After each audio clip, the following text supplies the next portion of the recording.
자, 로마서 1장 16절 말씀, 여러분 잘 아시는 말씀인데요. 한번 암송해 봅시다. 이 복음, 내가 복음을 부끄러워하지 아니하노니 이 복음은 모든 믿는 자에게 구원을 주시는 하나님의 능력이 됨이라. 아멘. 이 복음이 아무리 능력 있고 아무리 멋지고 아무리 탁월하다 할지라도 이 복음은 어떤 자에게 능력이 된다고요?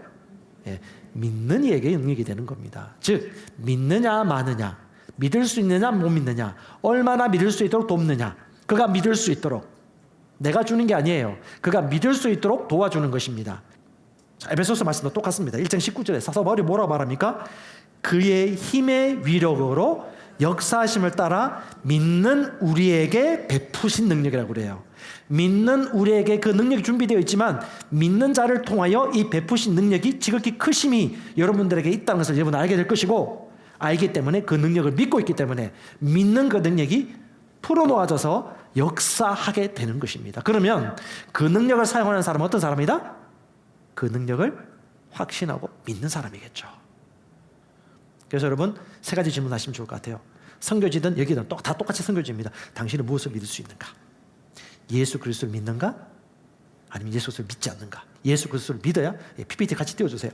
예수 그리스도를 믿는가? 그럼 당신은 구원받을 것이고요. 믿지 않으면요, 당신은 하나님께 이룰 수 없습니다.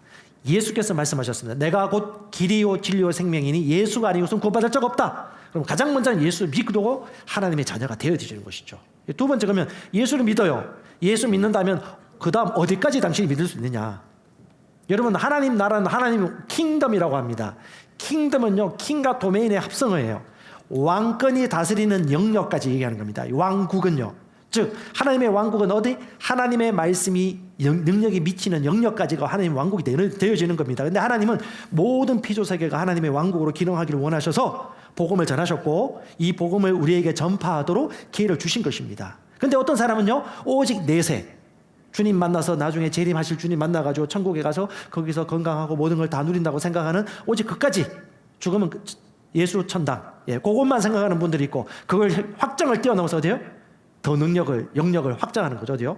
이 땅에서도 왕국 복음이 전파되어져서 하늘나라 왕국의 권세가 선포되어져야 되고, 병든 자들이 고침을 받고, 불행한 자들에게 이 복음이 전파되어지고, 병든 자의 손을 얹어 기도하고, 이 귀신을 쫓아내고, 이런 사역들이 우리도 할 수 있다라는 이 영역의 확장까지 이어진다면요, 우리는 왕국의 능력을 더 땅끝까지 전파될 수 있는 복음을 사역하고 있는 것이죠.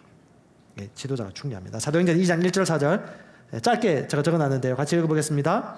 오순절 날이 이미 이르매 그들이 다 같이 한 곳에 모였더니 그들이 다 성령의 충만함을 받고 성령의 말하게 하심을 따라 다른 어들로 말하기를 시작하니라. 누가 말했습니까? 모여서 기도하는 그 사람들이 말하기 시작했습니다. 누가 말씀을 주셨죠? 성령이 주셨습니다. 하지만 입을 열어야 말은 하는 거기 때문에 입은 반드시 열어야 되는데, 여러분 방언에서는 세 종류가 있다는 걸 기억하셔야 되겠죠. 첫 번째는요, 오순절날 처음 방언을 주셨던 외국어 방언입니다. 이 외국어 방언은 그 당시에 외국인들이 모여 있었을 때 그들에게 하나님의 왕국 복음을 전파하기 위해 하나님이 특별히 간섭하신 역사입니다. 이건 초자연적인 이적이에요. 이건 하나님이 원하셔서 하는 거지 우리가 이렇게 해달라고 하는 것이 아닙니다. 주님께서 그들에게 입을 열어서 외국어가 들리게 함으로 말미암아 초자연적 이적을 통해서 복음을 전파한, 이 외국어 방언, 표적으로서의 방언이 있고요.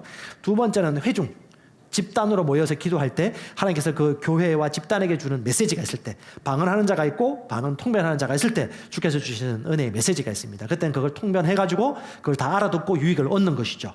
그러면 세 번째는요, 우리가 평소에 하는 영으로 자신을 세우는 방언 기도가 있습니다. 이 방언 기도는 내가 원할 때 할 수 있고 멈출 수가 있습니다. 보통 이렇게 얘기하면 절대 예정론자들이 상당히 마음이 불편해. 내가 하고 말고, 이거 인본주의가 아니야.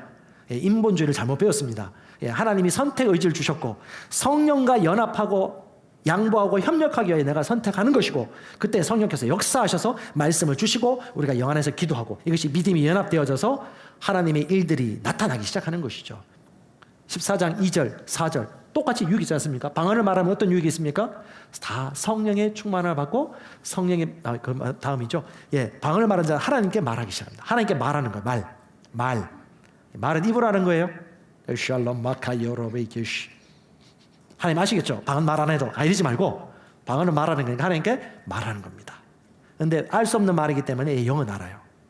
성령께서 비밀을 나 입을 통해서 말해주고 내 속 사정을 잘 아시는 성령께서 위에서 기도해주고 계시죠. 비밀을 풀어내는 것입니다. 영어로 비밀을 말하고요. 자기의 덕이 세워지는 것입니다.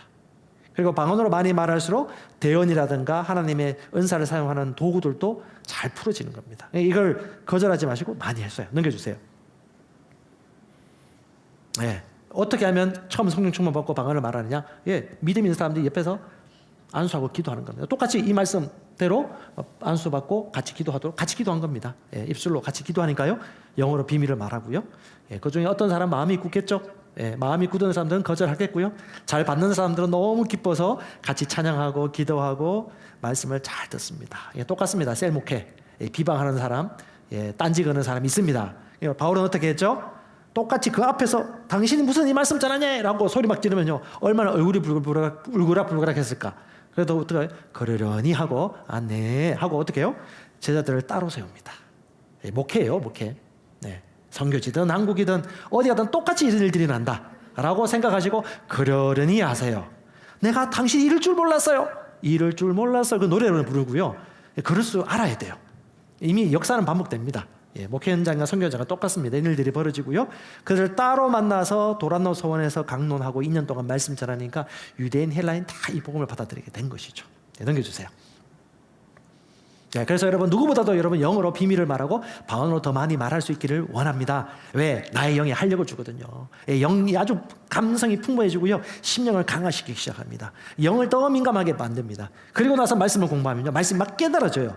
성령이 영감을 주시고 말씀에 대한 갈급함이 생기기 시작합니다. 왜? 영이 진리의 영이기 때문에.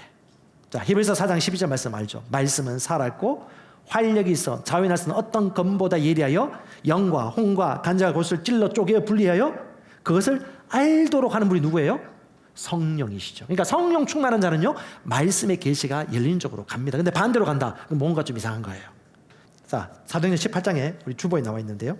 사도 바울이 어떻게 사역했냐면 지역마다 차례로 돌아다니면서 모든 제자를 만나 코칭하면서 굳건하게 세워주는 시간이 필요했습니다. 그리고요 사도행전 18장 26절에는 브리스길라와 아굴라가 이 복음을 만나고 난 이후에 어떻게 해요? 변화되었어요.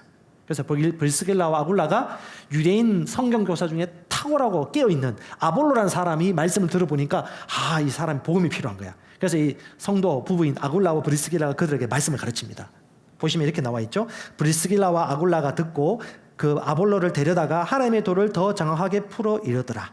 그 다음에 27절에 그 아볼로를 많은 형제들에게 받아들이고 보냅니다. 그러니까 그 결과가 어떻게 했느냐? 그 아볼로가 감에 은혜로 말미암아 믿은 자들에게 많은 유익을 주니. 브리스길라와 아굴라의 부부를 통하여서 바울을 통해서 브리스길라 아굴라 부부를 통해서 아볼로라는 성경교사가 변화받고 이 사람이 성경을 들어서 근거를 가지고 말씀의 복음을 전하니까 상당히 수많은 믿는 사람들이 은혜를 받고 유익을 얻은 거예요. 결론이 뭐예요? 성경으로 예수는 메시아 그리스도라고 정언하고 공중 앞에서 힘있게 유대인의 말들을 이김이르라.